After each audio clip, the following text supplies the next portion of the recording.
Highbridge Audio presents Healing Anxiety and Depression by Daniel G. Amen, M.D. and Lisa C. Routh, M.D. Read for you by Alan Sklar.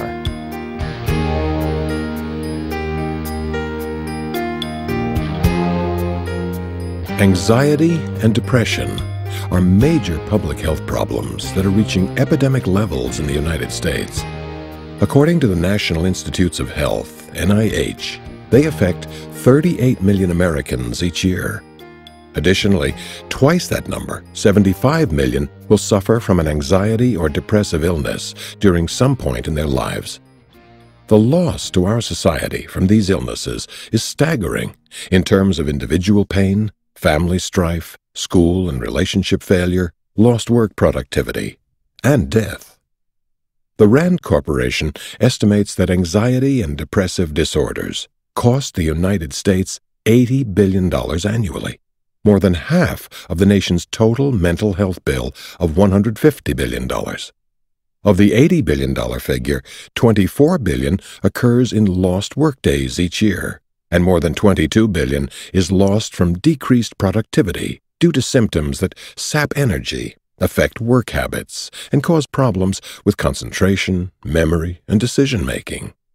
Costs escalate still further if a worker's untreated anxiety and depressive disorder contribute to alcoholism or drug abuse.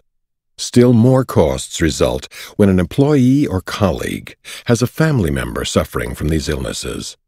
Anxiety or depression in a spouse or child can disrupt working hours, lead to days absent from work, affect concentration and morale, and decrease productivity. Untreated anxiety and depression, more frequently than we allow ourselves to admit, rob people of their very lives through suicide and self-destructive behavior. Suicide, often the outcome of an untreated or ineffectively treated anxiety or depressive disorder, is the 8th leading cause of death in the United States.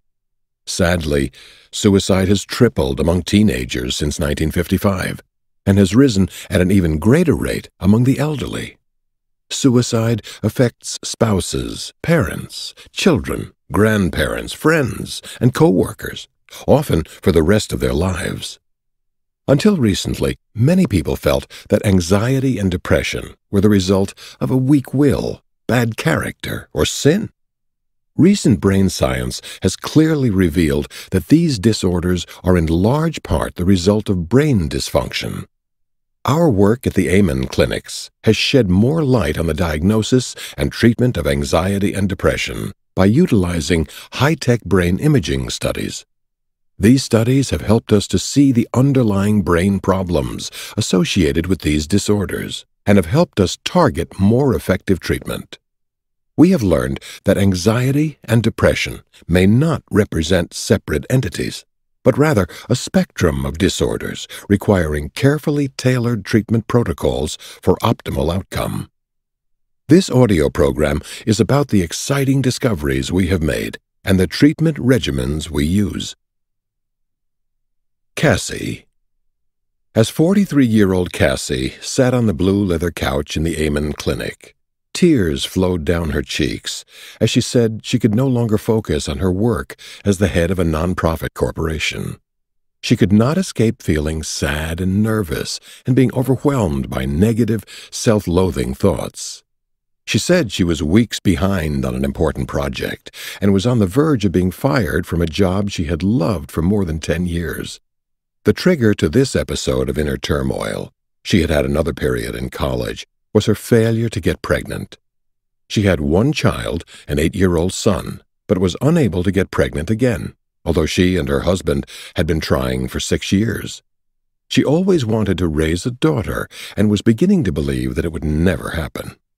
She cried for hours every day and felt sad, hopeless, worthless, like less than a woman, and at times even suicidal.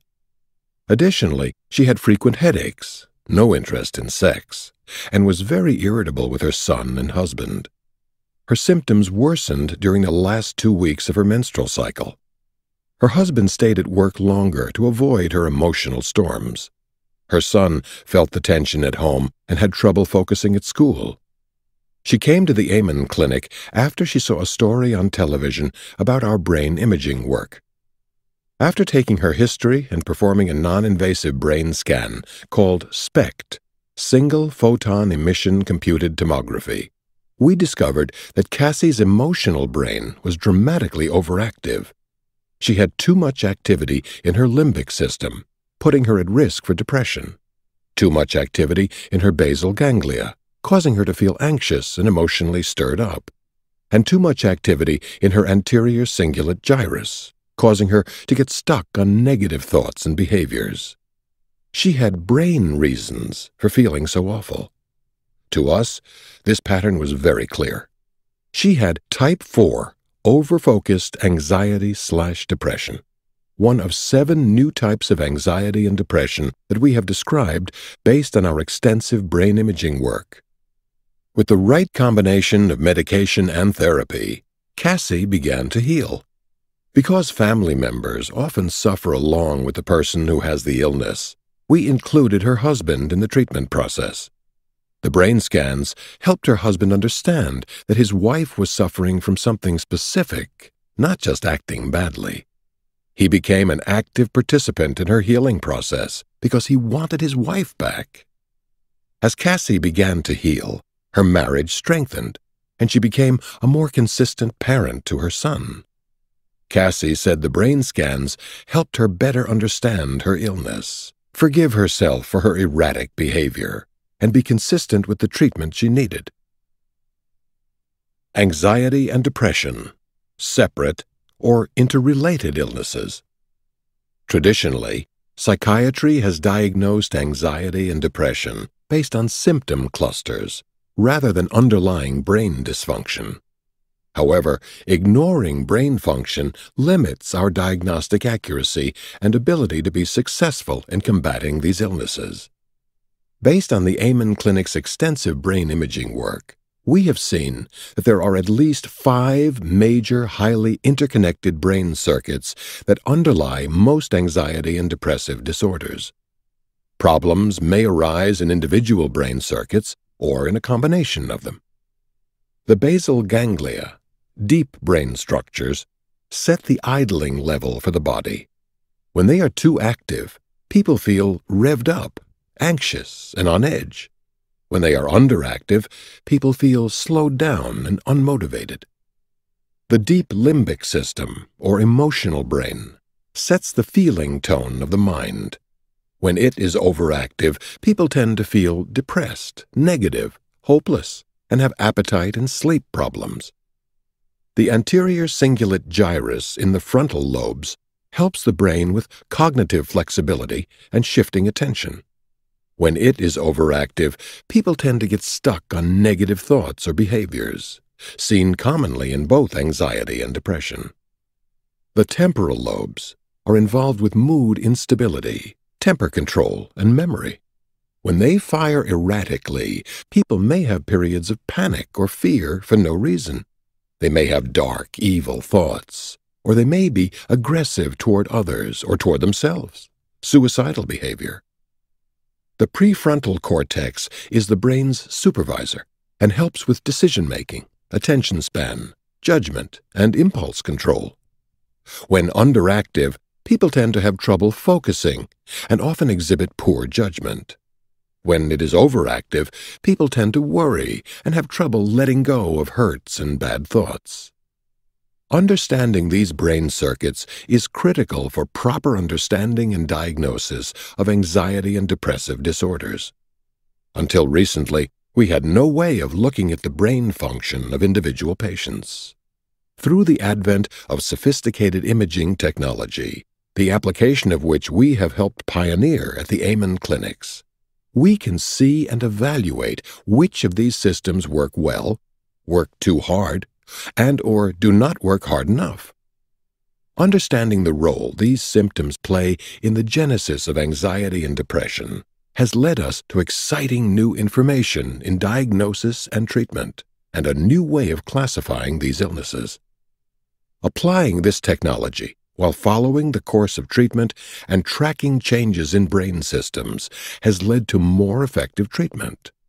We do not have to rely exclusively on the patient's description of the problem, but rather we can address the underlying physiological issues and improve treatment outcome. Physicians have come to recognize that anxiety and depressive disorders occur more commonly together than separately. When they appear together, they are associated with more severe symptoms, increased impairment, a more lasting course and poorer outcome, and a higher incidence of suicide. In one study, as many as 80% of patients with an anxiety disorder also had symptoms of depression. In another study, 70% of patients with depression also had significant anxiety complaints. There is also commonality between treatments.